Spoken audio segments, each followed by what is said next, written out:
Hello, Never Never Man. How are you doing? Hello, How you John. doing? Hey. Awesome, Not too bad. awesome. Speaky. Indeed. Thank you again for giving me your time. You have a new member in the band, and we discussed this in an interview. And we said, hey, let's do a Zoom session. So, hello, Esther. How are you? Hi, yeah, I'm good. How are you? I'm good. I'm intrigued. We talked about quite a few different album tracks from your album Division.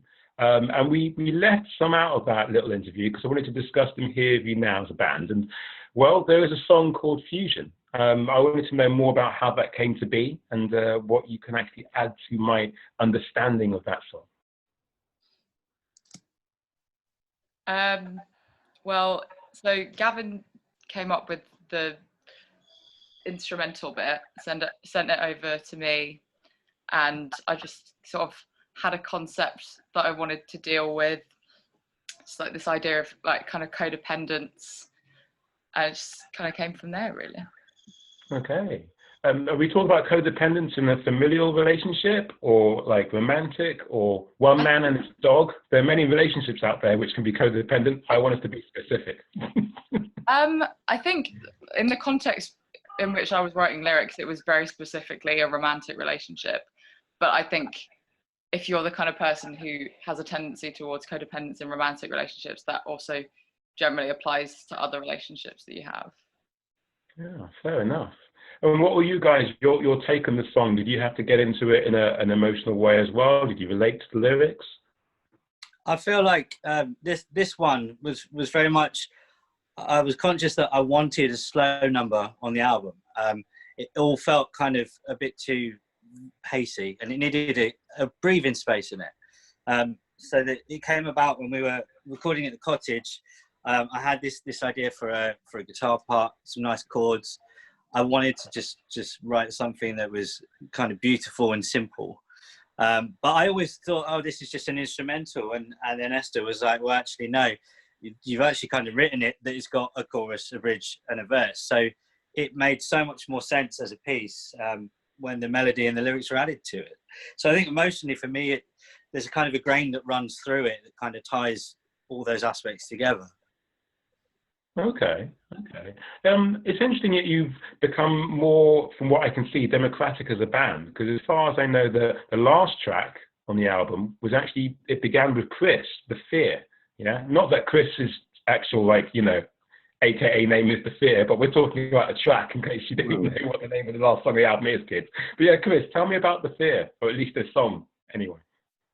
So when I started writing, well, it just started off messing about on the guitar, just coming up with a lead part, which I showed to the rest of the guys. And then coming up with a nice bass pattern that was a bit on beat. And just for me, it worked with the song. And then the final product was a bit different to how it started off, but it still retains the bass part. And I think it really drives the song, both the verse and the chorus. And it sounds really cool. Yeah. I remember coming into contact with it halfway through production, actually. Gav came round to mine and we were listening over what you'd sent through. And then we started putting together like a little bridging moment in between the two, you know. It's because there was two sections clearly outlined, which is it. And we just wanted to find that one piece of the puzzle that fitted in, you know, like the horse's face in the big jigsaw. And at the time, we just picked up this new little Korg synthesizer, which just made this really nice bridging part. So we just sat down and recorded it there and then, just over the course of a couple of drinks. But yeah, that song came together really well. Really nice work with that one, Chris. It's definitely much more of a collaborative effort. In fact, both those songs in question are not someone's brainchild. It's a collaborative effort of the band, and equally, I feel like multiple people's expressions. Can I ask, has it been like a natural inclination on your behalf, Gavin, to open things up in terms of songwriting? Or did they basically just like tie you down and say, we're writing this new stuff and you can't fucking stop us? What happened? Yeah, I mean, I'd love to say it was as dramatic as that, but really the truth of it is, obviously I've been in bands a long time and writing songs a while, but what I get a kick out of more than anything is that whole Lennon McCartney thing, that whole collaboration, you know, having some more flavors in the pot. And I think in the past, like, it's not always worked out, but for some reason, I don't know, the winds of fate were just right with this setup. And yeah, I think obviously producing the album as well as writing it all, it can be a bit much, and you get way too close to it. So it was really nice to have some other people's input at that writing stage, and it made it make more sense sonically to me, I think. And I'm happy moving forward. Like, that's how I want it to be.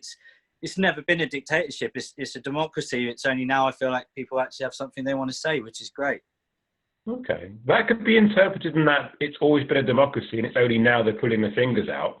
Guys, come on. The poor man is like making music, and it's taking you so long to actually...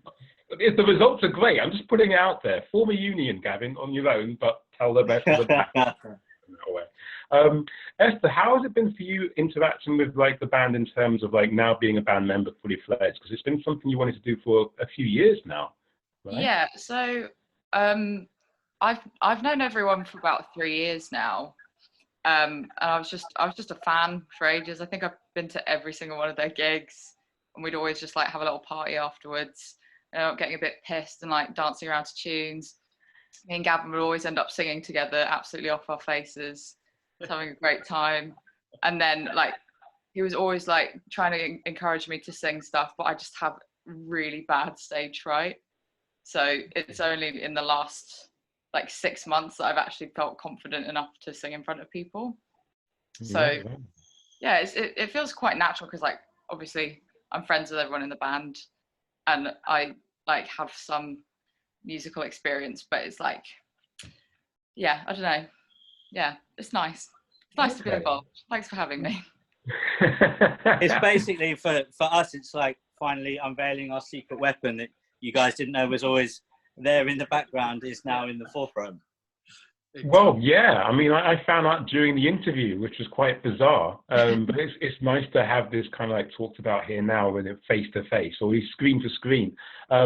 Before we close, I find the concept of stage fright quite interesting as a concept. So indulge me for a moment. I think ultimately everyone has their idea about what people expect from them when they're performing, but also what they expect from themselves. If you guys could all tell me individually of any instances of stage fright you've had, and in what box you think that you've actually been more applicable to. So what you maybe put on yourself as a kind of expectation, or maybe perhaps the other box, what people expect of you. Let's start with Ollie, because I can't imagine you ever having stage fright ever, but I'm just intrigued. Let's go around that way. You're quite wrong. Like I've always found that stage fright is something that I had in my own head. It's not something that's come from actual people watching or their expectations of how a show is going to go or a performance is going to go. But if anything, the biggest conquering moment for me was actually getting up there on the stage and playing. Of course, you feel nervous sometimes, and if anything, that can be quite a nice driving force, in my opinion. And it's actually kind of that rush that gets you to want to do it again and again. Yeah, definitely. In fact, I kind of relish the whole experience of having that slight stage fright before you do something. Okay, cool. And Chris, have you ever thought, fuck it, I'm just not going to turn up at the gig and pretend I was ill? God, Chris. No. You all sent that text, Chris. Don't lie to yourself. Don't lie to me. Don't lie to potentially millions of people, but hopefully a couple hundred. Well, for me, having learned a few songs like back in the day, it was actually Gavin's band, Molly's Lips. When I first joined, I just learned his songs in, I think, an hour before we had to go on stage. Yeah, it was about an hour, yeah. How did the gig go? That was fun. It was all right. It was a good night. It was the last night we were doing this thing for Music for Children. And yeah, just getting the call at the last minute was a lot of fun and like unexpected, but turned into this ultimately. Wow. So, amazing. Yeah. Gavin, have you ever thought, you know what? I don't actually want to be on stage. I'm going to become a songwriter. and then in between writing songs, I'm going to play chess and look all kind of powerful in my stately home? Or have you thought, fuck it, I can take on anything? Where's your mind at when it comes to stage fright? And indeed, has it been personal expectations or those of the outside world, which may have crushed your soul? I think for me, obviously I enjoy playing live, and I feel most at home on the stage. I'm actually a stage school brat. I went to a stage school. I was on the West End doing shows as a kid and things like that. It's all I've ever known. So the idea of being scared of that wasn't ever my fear. My fear was always more fear of failure than being up there. I actually feel more comfortable on the stage than not. But in terms of stage versus being a songwriter, I've always and always will be a songwriter first and foremost. For me, the live shows are a byproduct of the music. The music and the craft come before any search of fame, fortune, and stage. Wow, very comprehensive. It sounds like you practice saying this in the mirror. It does, didn't it? Just like yourself. You I say haven't. it when you go on stage. Like, I am a stage school brat. I can do this. I'm not afraid. I'll be strong for Ollie, Chris, and Esther. Is that what you do? It's been inbuilt into me, man, from a young age. Well done. Good programming. I like it. Esther, tell me about the fear, if any. So I would say it's a sort of just like a general imposter syndrome, and like coming from a generation of X Factor and like people kind of being told that they can just be good at something, or just having overconfidence in themselves. I'd never want to think that I'm better at something than I actually am. So I hold myself to a very high standard. I also come from a very musically opinionated family. Oh. So I think, there's just I just feel like maybe I'm not worthy of doing something unless I'm perfect at it, you know? Wow. That sounds amazing. I'm quite happy for this moment to be like the culminating area of our interaction. Though you're so interesting, I want to keep asking more questions of you, but there's only so much time and people want to buy the album and line your pockets of gold and silver. Where can they buy the album? Esther, why don't you fill that one? Which one? Wait, what? Where can people get the album? On the internet. You can get the album on internet.